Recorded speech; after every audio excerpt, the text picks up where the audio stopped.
Coming up on Mountain News at 6, with the next round of wintry weather on the way, road crews are doing what they can to be ready. And one Eastern Kentucky family was in Frankfort earlier this week advocating for more money to be added to the Pediatric Cancer Research Trust Fund.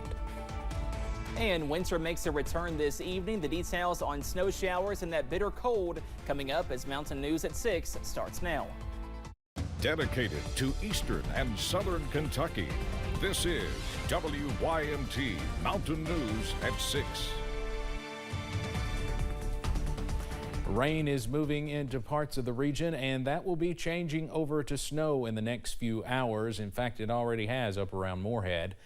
After that, a chilly weekend. Meteorologist Cameron Aaron has the latest on this first alert weather day. Cameron.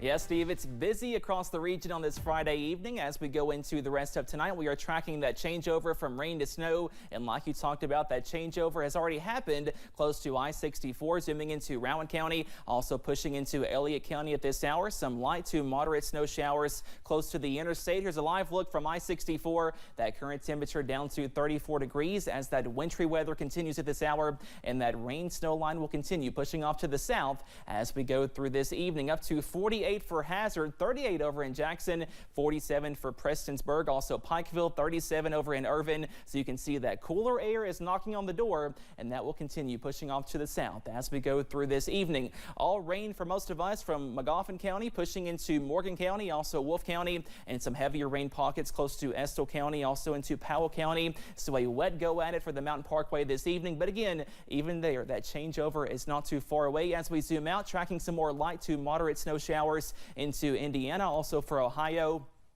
The bulk of this moisture will stay off to our north, but we are still watching out for that cooler air mass to continue pushing off to the south. So we do have that winter weather advisory in place for all the counties in purple as we go through this evening. Also early tomorrow morning, and that changeover will continue happening as we go through this evening. Also tonight, that changeover happens sooner for I-64, happens later for those far southern counties close to the Kentucky, Tennessee, and Virginia border. More details on this winter weather threat, plus a cold weekend coming up in just a few minutes. Steve?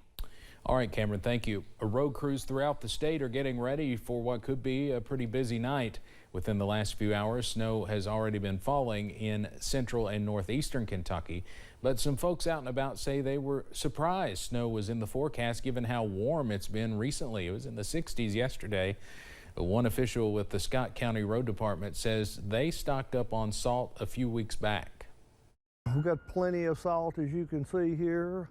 Restocked a couple of weeks ago. We deal with them as they come, and one good thing about it, there's no ice in the mentioned in the forecast, so snow is not going to be a bad deal. One person who was driving through the Richmond area says he enjoyed looking forward to the snow when he was younger, but now that he's making money, it's not fun to experience it anymore. Well, we have an update on a story we first told you about yesterday at 6. Officials with the London Police Department say they have now arrested 24-year-old Thurman Jimmy Brock. He was wanted for child sex abuse and promoting a minor in a sexual performance. Brock was taken to the Laurel County Correctional Center. A Rockcastle County man has been charged with attempted arson. According to the arrest citation obtained by our sister station, Billy Hellard admitted to pouring kerosene on a Mount Vernon home. Hellard said he believed someone inside the home owed him money. Police say Hellard said he poured the kerosene to try and scare them. According to the citation, kerosene was poured on the front porch and the side of the house. Officers say they found the fuel jug in the front yard. A Whitley County woman has been sentenced to 7 years in prison. Back in November, 29-year-old Nancy Sulfridge pleaded guilty to trafficking meth, more than 2 grams. The crime is a Class C felony, which carries a maximum sentence of 10 years in prison. A bill relaxing state restrictions on child labor is moving forward. Representative Philip Pratt introduced House Bill 255. It would remove the cap on hours that a 16 or 17-year-old can work on school nights. Kentucky's top labor officials would not be allowed to set standards on child labor that exceed federal restrictions. The Herald-Leader reports opponents fear it could hurt Kentucky's high school graduation rate and increase child labor exploitation.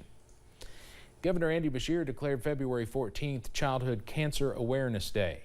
One Eastern Kentucky family has worked hard to advocate for more pediatric cancer research funding.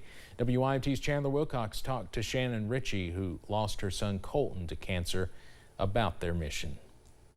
Colton Ritchie died 6 years ago on Valentine's Day. Since his diagnosis, the family's perspective on life has changed. I think once you receive a cancer diagnosis, and especially a pediatric cancer diagnosis as a family, you start to wear different hats. The Ritchies have been on a mission spreading awareness for childhood cancer. They have visited Kentucky legislators several times. We joined the American Childhood Cancer Organization and assist them in securing the funding. The great thing is that Kentucky was actually the first state in the nation to form what was called a Pediatric Cancer Research Trust Fund. Colton's brother, Jaden, has been with them in the fight to secure funding as well.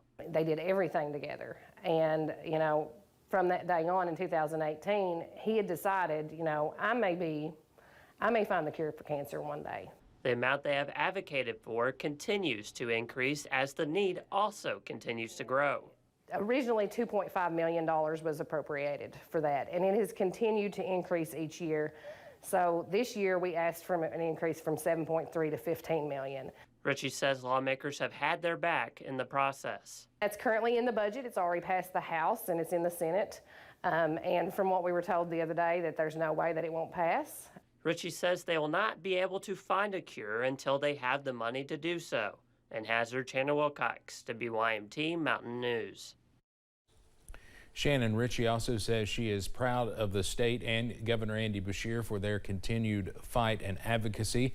You can visit the Team Colton DIPG Foundation Facebook page to donate toward the Ritchie's nonprofit. The money goes toward helping other families battling cancer. One doctor in the mountains is looking to help eliminate the spread of HIV by 2030. ARH and MCHC Director of Infectious Diseases, Dr. Ferris Cotter, is promoting a grant from the Department of Health and Human Services. He says they want to test everyone between the ages of 13 and 64 for HIV, and by distributing PrEP, which prevents the spread of the virus. So if you know the status of your patient, negative or positive, if they are negative and they are at risk, you give them PrEP. If they're positive, you initiate a treatment immediately. Once the patient is on treatment, they cannot give the virus to anybody else. And hopefully, over 5 to 6 years, there will not be any new cases because everybody either on PrEP or on treatment, and there's no virus to circulate. Dr. Cotter says part of the grant will allow them to respond to an outbreak if that happens.